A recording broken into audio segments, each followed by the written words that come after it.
Magandang araw, at dahil magpapasko na, ang gagawin natin ay DIY Christmas lights.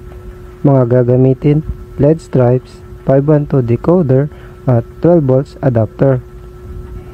Itong 512 decoder ay mabibili natin online, ganoon din ang LED stripes, at yung 12 volts adapter mabibili rin natin online at sa mga shopping malls.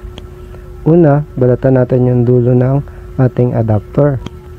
Pagkatapos, balatan din natin ang dulo ng LED stripes na ikakabit natin mamaya sa decoder. Kaya natapos na natin, pwede na natin ikabit sa ating decoder yung dulo ng LED stripes. Yung kulay itim ng LED stripes, yan ang nagsisilbing positive. Yung tatlong kulay niya is RGB, red, green, and blue. Pagkatapos, tiyakin natin na mahigpit yung ating pagkakakabit. Taksak na rin natin sa ating outlet para matignan natin kung gumagana. Ayan, umilaw na.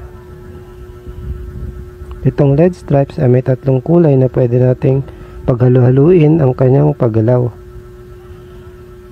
Makikita ninyo sa bandang gilid, may mga selector para sa mga kulay. Pwede mong pabilisin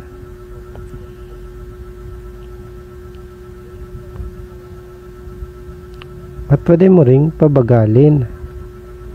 Depende sa gusto mo.